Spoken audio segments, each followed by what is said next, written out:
इस किताब का नाम है mastering money, how to become rich, जिसे लिखा है 3 अलग अलग राइटर्स ने, पहले जेम्स एलन, नेपोलियन हिल और रॉजर फ्रिट्ज ने। इन तीनों राइटर्स ने मिलकर हम सभी के लिए एक कमाल की किताब लिखी है। मुझे उम्मीद है कि ये किताब आपको आपकी मंजिल तक पहुंचने में जरूर मददगार साबित होगी। तो चलिए फिर अमीर बनाने वाले इन सीक्रेट्स को जानते हैं और समझते हैं। जब बात अमीर बनने की होती है तो हमारा दिमाग सबसे ज्यादा पैसों के ऊपर घूमता है। हमें लगता है कि अमीर बनने के लिए केवल और केवल पैसे की जरूरत है, जबकि ज्यादातर लोग इसी जगह गलती कर जाते हैं। इस किताब का पहला चैप्टर विजन एंड आइडियल को जेम्स एलन ने लिखा है। जो कि शुरुआत में आपको बता दें कि इस किताब के अलग अलग चैप्टर्स को अलग अलग राइटर्स ने लिखा है, इसीलिए आप कंफ्यूज ना हो। हम आपको चैप्टर के साथ उसके राइटर का नाम भी बताते चलेंगे ताकि आप ये समझ पाएं कि इस चैप्टर को किस राइटर ने लिखा है। जेम्स एलन ने अपने इस चैप्टर में अमीर बनने के लिए एक सही विजन और आइडियल के बारे में बात की है। उन्होंने बताया कि हमें लाइफ में आगे बढ़ने के लिए सही विजन की जरूरत होती है। जब तक आपको आपकी लाइफ में सही विजन ना हो तब तक आप केवल नदी में रहते एक नाव के समान होंगे, जिसके किनारे का कोई ठिकाना नहीं होगा। यानी कि आप अपनी लाइफ में ग्रोथ करने के लिए कोशिश तो बहुत करेंगे, लेकिन आप किसी मुकाम तक नहीं पहुंच पाएंगे। जेम्स एलन ने गौतम बुद्ध का एग्जाम्पल देते हुए बताया कि हमें अपनी लाइफ में किस तरह एक स्ट्रॉन्ग विजन रखना चाहिए। उनके अनुसार हमारा विजन जितना स्ट्रॉन्ग होगा, हमारी ग्रोथ के चांसेस उतने ही ज्यादा होते जाएंगे। अब बात करते हैं विजन आखिर है क्या। तो विजन एक हाई लेवल गोल होता है जो किसी इंसान के थिंकिंग और एक्शन को दिखाता है। दरअसल विजन हमारा वो सपना होता है जिसे हम हर हाल में पूरा करना चाहते हैं। अक्सर हम अपने सपने को पूरा करने के लिए उसके बारे में सोचते हैं और एक प्रॉपर प्लानिंग करते हैं।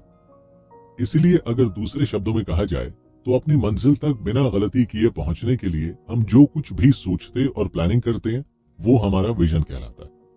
जेम्स एलन बताते हैं कि हमें अपने विजन को लॉन्ग टर्म बनाना चाहिए। एक शॉर्ट टर्म विजन और दूसरा लॉन्ग टर्म डिजाइन। छोटे स्तर पर कम समय में क्या पाना चाहते हैं और आप बड़े स्तर पर ज्यादा समय में क्या पाना चाहते हैं, ये दोनों हमारे विजन है कि हम अपनी लाइफ से क्या एक्सपेक्ट कर रहे हैं। अगर इसे आसान भाषा में समझा जाए तो अगर आप अगले 3 महीने के लिए कोई विजन प्लान करते हैं कि आपको अगले 3 महीने तक 10 लाख रुपए कमा लेना, तो ये आपका शॉर्ट टर्म विजन हो गया, यानी आपका शॉर्ट टर्म प्लान। लेकिन अगर आप प्लान करते हैं कि ये साल खत्म होने से पहले आपको करोड़पति बनना है, इसके लिए आप पूरे 1 साल की प्लानिंग और तैयारी करेंगे। आपको उस 1 साल में क्या कुछ करना है ये आप आज ही निर्धारित करेंगे, जो आपका लॉन्ग टर्म विजन कहलाएगा। उम्मीद करता हूं कि इस एग्जाम्पल से आप विजन को तो अच्छी तरह समझ चुके होंगे।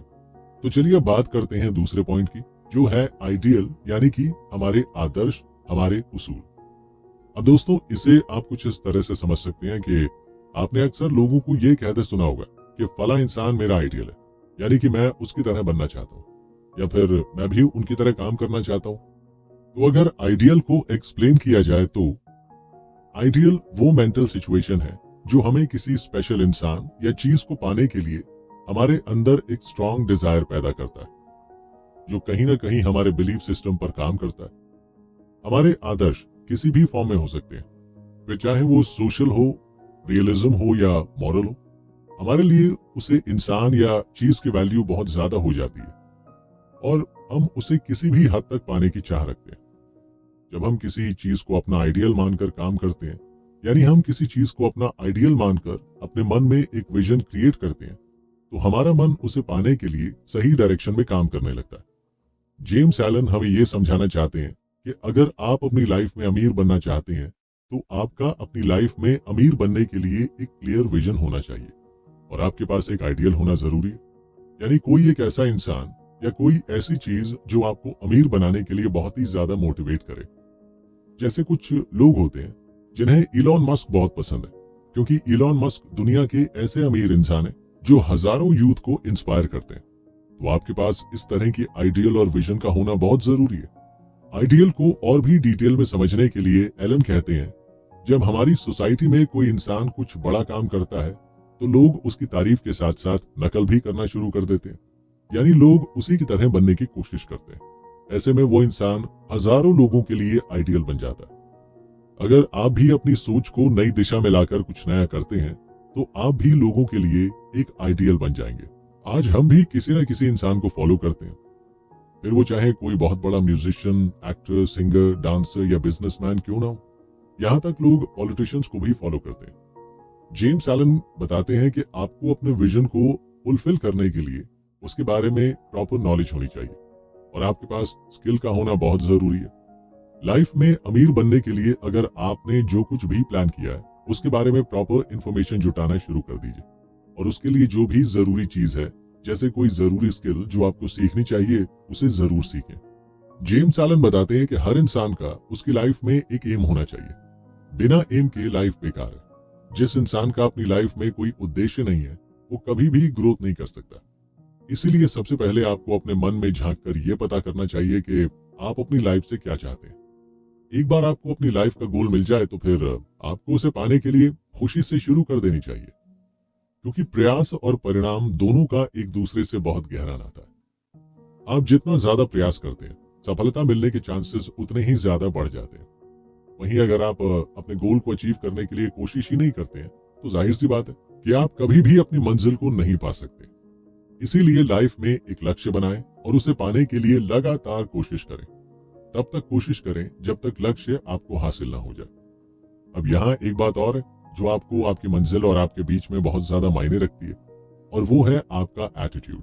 इस बुक का सेकंड चैप्टर है कि आपका एटीट्यूड किस तरह आपके रिजल्ट को इफेक्ट करता है। इसलिए मंजिल पाने के लिए आपको अपना एटीट्यूड कैसा रखना चाहिए। दोस्तों, सेकंड चैप्टर की शुरुआत नॉर्मल विंसेंट पॉल के एक कोट के साथ होती है। वो कहते हैं कि मैं ये नहीं कह रहा हूं कि पॉजिटिव एटीट्यूड आपको सफल बना सकता है, बल्कि मैं ये कह रहा हूं कि पॉजिटिव एटीट्यूड आपको सफल बनाएगा। सेकंड चैप्टर को रॉजर फ्रिट्ज ने लिखा है। वो कहते हैं कि दोस्तों, यहाँ एटीट्यूड का मतलब आपके नजरिए से है कि आप दुनिया को किस नजर से देखते हैं और आप दुनिया से क्या उम्मीद करते हैं। वो बताते हैं कि क्या आपका एटीट्यूड आपके सोचने के तरीके को बताता है कि आप चीजों के बारे में क्या सोचते हैं और आप उनके बारे में क्या राय रखते हैं। अगर आप चीजों के बारे में पॉजिटिव सोचते हैं, यानी कि आप एक पॉजिटिव एटीट्यूड रखते हैं, तो ये तय है कि आप अपनी लाइफ में जरूर सक्सेसफुल हो जाएंगे। उनका मानना है कि पॉजिटिव लोग अपनी लाइफ में हमेशा ग्रोथ करते हैं। उनके अंदर एक कमाल की विल पावर होती है जो उन्हें डिफिकल्ट सिचुएशन से लड़ने की क्षमता देती है। वो कभी भी मुसीबत के आगे हार नहीं मानते और ना ही कभी कोशिश करना बंद करते हैं। वो डिफिकल्ट सिचुएशन में भी एक नई अप्रोच के साथ एक नया डिसीजन और एक नया रास्ता बनाते हैं। वो ये बखूबी जानते हैं कि किसी मुश्किल हालात को कैसे अपॉर्चुनिटी में बदला जा सकता है। अब क्योंकि इस पूरी किताब में अमीर बनने की बात हो रही है, यानी अपनी लाइफ में सक्सेसफुल होने की बात हो रही है, तो जाहिर सी बात है यहाँ एटीट्यूड भी आपका ग्रोथ को लेकर होना चाहिए। राइटर ने साफ साफ बताया कि आप पैसों के बारे में क्या सोचते हैं, ये डिपेंड करता है कि आपको फ्यूचर में कितना पैसा मिलने वाला है। आपका नजरिया आपकी मंजिल तय करता है। अगर आप पैसे को लेकर हमेशा पॉजिटिव रहते हैं और एक पॉजिटिव माइंडसेट रखते हैं, तो ये कहना गलत नहीं होगा कि आप अपनी लाइफ में एक दिन बहुत सारे पैसे के मालिक होंगे। राइटर हमें ये बताते हैं कि हमारे पिछली जिंदगी में जो कुछ भी होता है और हमारे प्रेजेंट में जो भी सिचुएशन है, ये दोनों कहीं ना कहीं हमारे एटीट्यूड को बहुत ज्यादा अफेक्ट करते हैं। यानी अगर किसी चीज को लेकर आपकी पिछली जिंदगी में कुछ बुरा हुआ होगा और आपकी करंट सिचुएशन भी उसी तरह की होगी, तो जाहिर सी बात है कि आपका एटीट्यूड उस चीज के लिए नेगेटिव हो जाएगा। लेकिन यहीं पर एक पॉजिटिव एटीट्यूड और पॉजिटिव माइंडसेट वाला इंसान चीजों को डिफरेंट तरीके से सोचने समझने की कोशिश करता है और ऐसी नेगेटिव सिचुएशन में भी पॉजिटिव अपॉर्चुनिटी ढूंढने में लगा रहता है। रॉजर बताते हैं कि अगर आप अपनी लाइफ में आगे बढ़ना चाहते हैं तो आपको क्या करना चाहिए और क्या नहीं करना चाहिए। इसके लिए उन्होंने 10 पॉइंट दिए। पहला, आपको उन लोगों से सीखना चाहिए जिनका दूसरों के साथ अच्छा रिश्ता है। आपको उनसे एक सफल रिश्ता कैसे बनाना है, ये सीखना चाहिए। दूसरा, अगर बात करें दूसरे पॉइंट की, तो आपको जिम्मेदारियों को बांटना आना चाहिए। कुछ लोग जिम्मेदारियां बांटना नहीं जानते, बल्कि या तो वो खुद को कई जिम्मेदारियां दे देते हैं या किसी एक के कंधे पर पूरी जिम्मेदारी डाल देते हैं। दोस्तों, ऐसा करना आपको पीछे छोड़ सकता है। इसीलिए जितना जल्दी हो सके इस आदत को भी अपने अंदर अपना लीजिए। तीसरा, नेक्स्ट, रॉजर बताते हैं कि इंसान को हमेशा एक्टिव होना चाहिए। फिर काम कितना भी मुश्किल क्यों ना, उसे अपनी एक्टिवनेस दिखाते हुए उस काम को समय पर फिनिश करना चाहिए। Your flexibility and activeness is the key of success. चौथा, राइटर नेक्स्ट पॉइंट के बारे में बताते हैं कि आपको हमेशा बदलाव के लिए तैयार रहना चाहिए, फिर वो आपके फेवर में हो या फिर आपके फेवर में ना हो, आपको उसे खुले मन से एक्सेप्ट करना चाहिए। पांचवा, फिर आगे राइटर हमें बताते हैं कि आपको अपने काम के प्रति हमेशा सक्रिय रहना चाहिए और टाइम टू टाइम उसे चेक और अपडेट करते रहना चाहिए, जिससे आप अपनी ग्रोथ को ट्रैक कर सकते हैं। छठा, आपको हर किसी का सम्मान करना चाहिए, फिर वो आपसे छोटा कर्मचारी ही क्यों ना हो। आपको अपने साथ साथ दूसरों के काम को भी अप्रिशिएट करना चाहिए।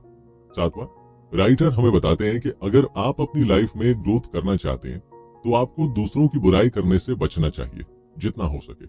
आपको स्ट्रेट फॉरवर्ड सही बातें ही करनी चाहिए।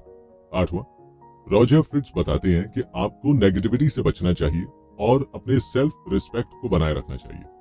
आगे चैप्टर में रॉजर फ्रिट्ज ने बिजनेसमैन के लिए कुछ इंपॉर्टेंट पॉइंट्स बताए हैं जो उन्हें हमेशा ध्यान रखने चाहिए, जिसमें सबसे पहला पॉइंट है आइडेंटिफाई अकाउंटेबल पीपल। बुक में हमें बताया गया है कि आपको अपने बिजनेस के लिए ऐसे लोगों को आइडेंटिफाई करना चाहिए जो आपके बिजनेस को ग्रोथ करने में अपना वक्त और साथ दोनों ही दे सकते हैं। आपको केवल उन्हीं लोगों को अपनी टीम में रखना चाहिए जो आपके लिए लॉयल और आपकी कंपनी या बिजनेस के लिए रिस्पॉन्सिबल हो। इस तरह राइटर अकाउंटेबल पीपल आइडेंटिफाई करने के लिए कुछ क्वेश्चंस भी बताते हैं जिनकी मदद से आप ऐसे लोगों को आइडेंटिफाई कर सकते हैं। उसके बाद राइटर बात करते हैं अपने दूसरे पॉइंट पर, जो है द लीस्ट वैल्यूएबल पीपल, यानी कि LVP प्रोफाइल। पहले यहाँ बात कर लेते हैं लीस्ट वैल्यूएबल पीपल कौन होते हैं। दरअसल ये वो लोग होते हैं जिनके अंदर अकाउंटेबिलिटी की कमी होती है, जो अपने काम को सही समय पर नहीं करते और ना ही उसे सही तरीके से करते हैं। इसके साथ ही ऐसे लोगों के अंदर नेगेटिव एटीट्यूड देखने को मिलता है और उसके अंदर टीम वर्क करने की क्षमता नहीं होती है। अगर आप एक व्यवसाय चला रहे हैं तो आपको सबसे पहले इस तरह के लोगों को अपनी टीम से बाहर कर देना चाहिए, क्योंकि ये लोग आपके फेलियर में सबसे बड़ा कारण बन सकते हैं। अगले पॉइंट यानी तीसरे पॉइंट को समझाते हुए राइटर हमें बताते हैं कि get the help you need. एक पॉजिटिव माइंडसेट वाला इंसान हमेशा लोगों से हेल्प लेने के लिए भी तैयार होता है। वो कभी भी इस बात की परवाह नहीं करता कि लोग उसके बारे में क्या सोचेंगे, बल्कि उसे जब जरूरत होती है वो लोगों से खुलकर बात करना पसंद करता है। इस तरह के लोगों के अंदर कुछ क्वालिटीज भी देखने को मिलती है, जिसमें पहली है बियॉन्ड एक्सपेक्टेशन। इस तरह के लोगों की क्षमता का अंदाजा भी नहीं लगाया जा सकता। ये लोग सफलता पाने के लिए किसी भी हद तक जा सकते हैं। इस तरह के लोग सोल्यूशन ओरिएंटेड माइंडसेट के होते हैं, जो प्रॉब्लम पर ध्यान न देकर सोल्यूशन पर ध्यान देते हैं और बिना घबराए अपनी प्रॉब्लम को फेस करते हैं। ऐसे लोग फ्लेक्सिबल नेचर के होते हैं और वो अपनी मिस्टेक के लिए दूसरों को जिम्मेदार नहीं ठहराते हुए बल्कि अपनी गलतियों को स्वीकार करते हैं और उनमें सुधार करने की पूरी कोशिश करते हैं। ऐसे लोगों का पूरा फोकस केवल और केवल ग्रोथ के ऊपर होता है। वो दूसरों से किसी तरह का कंपटीशन नहीं रखते, बल्कि वो अपना खुद का एक कंपटीशन बनाते हैं। चलिए तो फिर चलते हैं अपने अगले पॉइंट पर, जो है what's wrong versus who's wrong. देखिए, अगर आपको अपनी लाइफ में अमीर बनना है या सक्सेसफुल बनना है तो आपको गलत और सही का पता होना चाहिए। इसीलिए राइटर कहते हैं कि क्या गलत है और कौन गलत है। आपको हमेशा इस चीज को आइडेंटिफाई करते रहना चाहिए। यानी लाइफ में ग्रोथ करना ही सब कुछ नहीं है, बल्कि जो गलत है उसे गलत कहना और जो गलत लोग हैं उनका साथ छोड़ना भी बहुत जरूरी है। ये बहुत जरूरी आदतों में से एक है जो आपको आसानी से अमीर बना सकती है। उम्मीद करते हैं कि राइटर के इस पॉइंट ऑफ व्यू को आप आसानी से समझ पाएंगे। बात करें अपने अगले पॉइंट ऑफ व्यू की, तो वो है overcoming your own negative attitudes. Life में कई बार सिचुएशन और गलत एक्सपीरियंसेस की वजह से हमारा एटीट्यूड नेगेटिव हो जाता है। ऐसे में राइटर कहते हैं कि आपको अपने नेगेटिव एटीट्यूड को ओवरकम करने की पूरी कोशिश करनी चाहिए, जिसके लिए उन्होंने कुछ पॉइंट भी बताए जिन्हें प्रैक्टिस करके आप अपनी लाइफ से नेगेटिव एटीट्यूड को दूर कर सकते हैं। Negative perspective, use of humour, maintain a positive outlook, self reflection, collaborative problem solving. ये कुछ आसान तरीके हैं जिनके द्वारा आप अपनी लाइफ से नेगेटिव एटीट्यूड को दूर कर सकते हैं। अब अगर बात करें अपने नेक्स्ट पॉइंट की, तो वो है build up your self confidence. दोस्तों, अपने इस पॉइंट में राइटर हमें बताते हैं कि आपको अपना सेल्फ कॉन्फिडेंस लेवल इंक्रीज करना चाहिए, क्योंकि जब तक आप अपने फैसले और अपने गोल के लिए खुद कॉन्फिडेंट नहीं होंगे, आप उन्हें कभी भी अचीव नहीं कर सकते। इसीलिए इंसान के पास पॉजिटिव एटीट्यूड के साथ सेल्फ कॉन्फिडेंस का होना बहुत जरूरी है। वैसे अगर देखा जाए तो पॉजिटिव एटीट्यूड वाले इंसान के पास सेल्फ कॉन्फिडेंस की कमी नहीं होती है। तो कहीं ना कहीं ये दोनों चीजें एक दूसरे के साथ ही जुड़ी हुई हैं। अपने अंदर पॉजिटिव एटीट्यूड डेवलप करने के लिए राइटर ने आपको कुछ पॉइंट्स बताए हैं जो इस तरह के: celebrate small wins, positive self talk, practice self compassion, step out of your comfort zone, prepare and practice, seek feedback, focus on personal growth, surround yourself with supportive people, take care of yourself. ध्यान रखिएगा कि self confidence build करने के लिए बहुत सारी practice और patience की जरूरत पड़ती है। अगर आप पूरी डेडिकेशन के साथ कोशिश करेंगे तो बहुत जल्द ये सीख जाएंगे। तो अभी तक आपने जेम्स एलन और रॉजर फ्रिट्ज के लिखित एक चैप्टर के बारे में सुन लिया, लेकिन अब इस चैप्टर को लिखा है नेपोलियन हिल ने, जिनकी book think and grow rich world famous book में से एक है। तो चलिए जानते हैं उन्होंने इस चैप्टर में ग्रोथ के लिए सेल्फ कंट्रोल के बारे में क्या कुछ बताया। राइटर हमें बताते हैं कि सेल्फ कंट्रोल इंसान को अपने गोल पर फोकस करने में मदद करता है। ये अपने इमोशंस, अपनी फीलिंग्स के साथ अपने एक्शन के ऊपर भी कंट्रोल करने की शक्ति देता है। जब हम किसी काम को पेशेंस के साथ बारीकी से ऑब्जर्व करते हैं तो हमारे सफलता के चांसेस बहुत ज्यादा बढ़ जाते हैं। पैसा कमाने के लिए भी हमें इन्हीं ट्रिक का इस्तेमाल करना होता है। हमें अपने ऊपर कंट्रोल करके अपने बनाए गए प्लान को बारीकी से ऑब्जर्व करना होता है, और हम जिस भी काम में लगे होते हैं अपना पूरा ध्यान केवल उस काम के ऊपर लगाना होता है। हालांकि कुछ लोगों के लिए ऐसा करना मुश्किल भरा हो सकता है, लेकिन सेल्फ कंट्रोल पर्सन के लिए ऐसा करना कोई बड़ी बात नहीं है। जब हम खुद के ऊपर कंट्रोल कर लेते हैं तो फिर हम अपने गोल के ऊपर बिना डिस्ट्रैक्ट हुए अपना पूरा ध्यान लगा पाते हैं।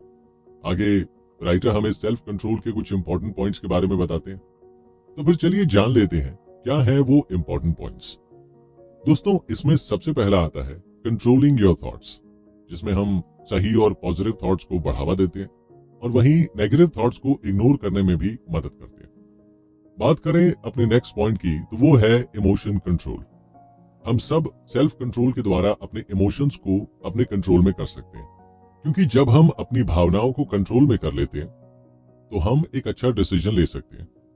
तीसरा पॉइंट है मैनेजिंग एक्शंस, यानी कि सही और समय पर कार्य करने की क्षमता सेल्फ कंट्रोल के द्वारा बनाई जा सकती है। ये हमें अपने लक्ष्यों की ओर फोकस करने में मदद करता है। हमारा चौथा सेल्फ डिसिप्लिन। सेल्फ कंट्रोल हमें अपने सेल्फ डिसिप्लिन सिखाता है, जिससे हम अपने आप को कंट्रोल में रख सकते हैं और अपने एक्शन को संभाल सकते हैं। अगला और आखिरी पॉइंट है अवेयरनेस एंड बैलेंस। सही डिसिप्लिन और बैलेंस के साथ सेल्फ कंट्रोल हमें अपनी लाइफ में सक्सेस की ओर ले जाता है। तो ये तो बात हो गई सेल्फ कंट्रोल के कुछ फायदों के बारे में कि उनसे हमें क्या कुछ फायदा मिलने वाला है। तो अब आप भी तैयार हो जाइए अपने सेल्फ कंट्रोल को डेवलप करने के लिए। आगे राइटर हमें कई ऐसी अदृश्य शक्तियों के बारे में बताते हैं जो सेल्फ कंट्रोल के लिए डेवलप की जाती है। दरअसल जब हम सेल्फ कंट्रोल सीख जाते हैं तो हमारे अंदर शक्तियां एक्टिवेट हो जाती हैं, जो हमें लाइफ में ग्रोथ करने में हेल्प करते हैं। जिसमें सबसे पहले है भूख, यानी इंसान को ग्रो करने के लिए पैसे की भूख होनी चाहिए। आपके अंदर जितनी बड़ी भूख होगी आप उतना ज्यादा पैसे कमा पाएंगे। दूसरा पॉइंट राइटर बताते हैं आपके मानसिक दृष्टिकोण यानी कि मेंटल अप्रोच के बारे में। आप जिस तरह की सोच रखते हैं आप समय के साथ इस तरह के बनते जाते हैं। इसीलिए सेल्फ कंट्रोल हमें पॉजिटिव थॉट डेवलप करने में मदद करता है। आपकी प्लानिंग भी उसी के अकॉर्डिंग होती है। अब आप बात करें तीसरे पॉइंट की तो वो है टाइम। राइटर का मानना है कि ग्रोथ करने के लिए टाइम बहुत ही ज्यादा इंपॉर्टेंट है, यानी कि आप किसी काम को अगर ऑन टाइम नहीं करते तो आप कभी भी ग्रोथ नहीं कर पाएंगे। इसीलिए सेल्फ कंट्रोल हमें टाइम मैनेजमेंट के बारे में भी सिखाता है। बात करें अगले पॉइंट की तो वो है सॉलिट्यूड यानी शांति। दोस्तों, ग्रोथ करने के लिए आपके मन में शांति होनी बहुत जरूरी है, क्योंकि अगर आपका मन शांत होगा तो आप बेहतर तरीके से फ्यूचर के लिए कुछ प्लान कर पाएंगे और नए नए आइडियाज को सोच पाएंगे। वहीं अगर आपके मन में बहुत सारी बातें चल रही होंगी तो आप ना तो अपने काम पर फोकस कर पाएंगे और ना ही सही तरीके से कोई प्लानिंग कर पाएंगे। इसी के साथ राइटर आगे बताते हैं डेफिनेटनेस ऑफ पर्पस, यानी कि वो हमें बताना चाहते हैं कि हमारी लाइफ में गोल का होना कितना ज्यादा जरूरी है। बिना गोल के जीवन वेस्ट है, यानी कि बेकार है। अगर आप एक बार सेल्फ कंट्रोल करना सीख जाते हैं तो आप अपने उद्देश्य को आसानी से पा सकते हैं। अगर आप सच में अपनी लाइफ में अमीर बनना चाहते हैं और ज्यादा से ज्यादा सक्सेसफुल होना चाहते हैं तो आपके मन में एक क्लियर विजन यानी एक क्लियर पर्पस होना जरूरी है। आप सभी ने वो कहावत तो सुनी होगी ना कि स्ट्रॉन्ग मोटिव इंसान को हमेशा मोटिवेट रखता है। इसके साथ हम बात करते हैं अपने नेक्स्ट टॉपिक पर, जो है the power of self discipline. Book के राइटर हमें डिसिप्लिन के अलग अलग बेनिफिट्स के बारे में बताते हैं। इंसान का डिसिप्लिन में होना उसके लिए कितना ज्यादा फायदेमंद हो सकता है, इस बात को बखूबी इस किताब के अंदर बताया गया, जिस पर उन्होंने गांधी जी और गौतम बुद्ध दोनों का ही एग्जाम्पल देकर हमें इस चीज के बारे में समझाया है। अगर मैं आपको आसान भाषा में बताऊं तो किसी भी इंसान को अपनी लाइफ में सक्सेसफुल होने के लिए उसकी लाइफ में डिसिप्लिन का होना बहुत जरूरी है। जिस तरह हर एक काम को करने का सही तरीका होता है, उसी तरह लाइफ में सक्सेसफुल होने के लिए डिसिप्लिन होना बहुत जरूरी है। आप चाहें तो किसी भी बड़े इंसान जो अपनी लाइफ में सक्सेसफुल हैं, जिन्हें आप अपना आइडियल मानते हैं, आप उनकी कहानी उठाकर पढ़ सकते हैं। आप पाएंगे कि वो अपनी लाइफ में एक डिसिप्लिन लाइफस्टाइल को फॉलो करते हैं, यानी कि उनके सोने, उठने, खाने पीने से लेकर हर एक काम को करने का एक निश्चित सही तरीका और समय होता है। अगर बात करें सेल्फ डिसिप्लिन के फायदे की, तो ये आपको डिफरेंट तरीके से बेनिफिट देता है। जैसे सबसे पहले ये आपको आपका गोल अचीव करने में मदद करता है। दोस्तों, आपके काम करने की क्षमता को भी इम्प्रूव करता है, यानी आप और भी ज्यादा प्रोडक्टिव हो जाते हैं। इसके साथ ही सेल्फ डिसिप्लिन आपके स्वास्थ्य को भी सही रखने में आपकी मदद करता है। इतना ही नहीं, यह आपको इमोशनली स्टेबिलिटी प्रोवाइड करता है और आपके रिलेशनशिप को भी बेहतर बनाता है। यानी कि कुल मिलाकर अगर बात की जाए तो सेल्फ डिसिप्लिन आपके पर्सनल ग्रोथ के लिए बहुत ही ज्यादा इंपॉर्टेंट है। अब नेक्स्ट एपिसोड में हम जानेंगे ऑर्गेनाइज्ड प्लानिंग के बारे में। ज्यादा पैसे कमाने के लिए और अपनी लाइफ में सक्सेसफुल होने के लिए मुझे लगता है ये वो टॉपिक है जिसके बारे में हर कोई जानता है, लेकिन नेपोलियन हिल ने इस चीज को एक अलग ही तरीके से एक्सप्लेन किया, जो किताब को और भी ज्यादा इंपॉर्टेंट बना देता है। इस चैप्टर में राइटर हमें बताते हैं कि इंसान दो शक्तियों के बीच में हमेशा स्ट्रगल करता है। पहले तो वो खुद के ऊपर राज करना चाहता है, यानी खुद के ऊपर कंट्रोल करना चाहता है, और दूसरा वो सत्य के ऊपर राज करना चाहता है, यानी जो सच्चाई है और वो उसे जीतना चाहता है। अगर इसे थोड़ा और आसान करके बताऊं तो इंसान अपनी लाइफ में दो तरीके से जीना चाहता है। पहला कि वो सभी काम करना चाहता है जो उसे पसंद है, और दूसरा केवल उन कामों को करना चाहता है जो सही है। लेकिन जब इंसान खुद के हिसाब से काम करना शुरू करता है तो वो जुनून, गर्व, लोभ, घमंड और सेल्फिश जैसी बुरी आदतों का उपयोग करता है। मगर वहीं दूसरी तरफ सत्य का रास्ता है, जिसे हम पिता परमेश्वर ईश्वर मानते हैं, जो प्रेम, दया का रूप है। ऐसे में हमारे मन के भीतर एक अजीब तरह की लड़ाई चलती है, जहां हमें मालूम होता है कि हम गलत हैं, मगर फिर भी हम उन चीजों को करने के लिए लाचार होते हैं। लेकिन राइटर यहाँ समझाते हुए बताते हैं कि आप जैसे जैसे खुद के लिए काम करते हैं, आप वैसे वैसे सच्चाई से दूर होते जाते हैं। लेकिन जब आप सत्य के लिए काम करते हैं तो आप खुद के बेहद करीब आने लगते हैं, यानी कि आपका सेल्फिश नेचर आपके सत्य का विनाश करता है। वो बताते हैं कि मनुष्य को केवल सत्य और सही की राह पर ही चल के आगे बढ़ने की कोशिश करनी चाहिए। उसके अंदर सरलता झलकनी चाहिए। सत्य और स्वयं की इसी बात को अलग अलग तरीके से राइटर ने अपनी किताब में एक्सप्लेन भी किया, और उन्होंने हमें सत्य की महानता भी समझाई है। पहला, the religion of truth versus the worship of self, जहां राइटर बताना चाहते हैं कि जब आप सेल्फिश बन जाते हैं तो आप अधर्म के रास्ते पर चल पड़ते हैं, लेकिन अगर आप सत्य को पहचान के काम करते हैं तो आप धर्म के रास्ते पर चलते हैं। आपके अंदर पवित्रता होती है और निस्वार्थ भाव से अपनी लाइफ को एंजॉय करते हैं। दूसरा, internal examination for alignment of truth. यह राइटर बताता है कि व्यक्ति कोई भी काम करने से पहले एक बार उसकी जांच जरूर करता है कि क्या वो काम सही है या गलत। अगर आप किसी भी काम को जिसे आप अपने स्वार्थ के लिए कर रहे हैं, एक बार जांच करके पुष्टि जरूर कर लें कि ये काम सत्य का है या नहीं। इसकी मदद से आप निस्वार्थ भाव से दूसरों की मदद और सेवा कर पाएंगे। तीसरा, selfish pursuit versus separation from self, जो लोग लालच में फंस जाते हैं वो लोग अपना खुद का फायदा ढूंढने लगते हैं और फिर वो अपनी गलत शक्तियों का प्रयोग करके अहंकार के जंगल में फंस जाते हैं।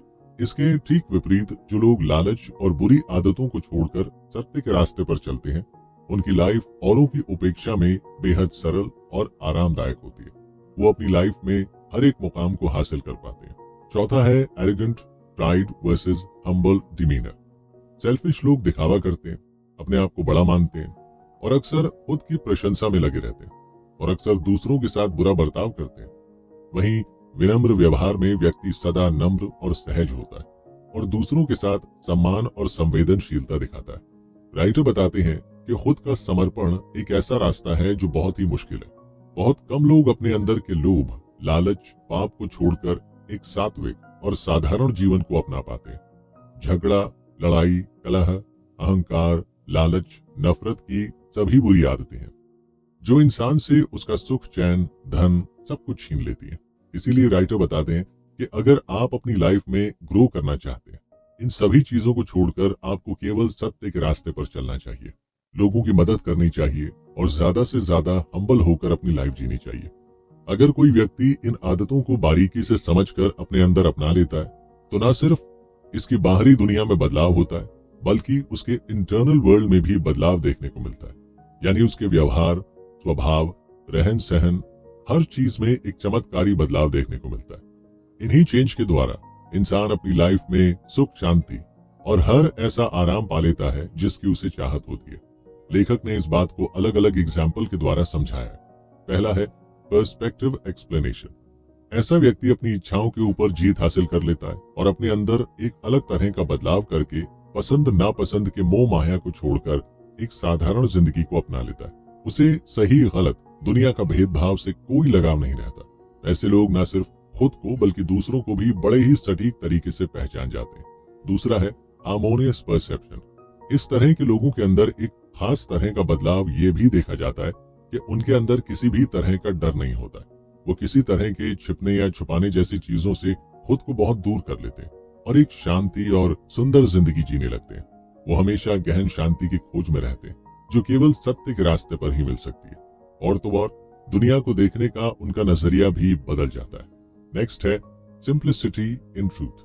राइटर बताते हैं कि आपका मन और हृदय की सिचुएशन ही सत्य की पहचान कराता है। यानी कि आपके मन में किसी भी तरह की द्वेष या छल की भावना नहीं है। ये बताता है कि आप सत्य की राह पर पूरी तरह से निकल चुके हैं। राइटर समझाना चाहता है कि आपको हमेशा एक सिंपल, साधारण और सरल लाइफ को ही अपनाना चाहिए।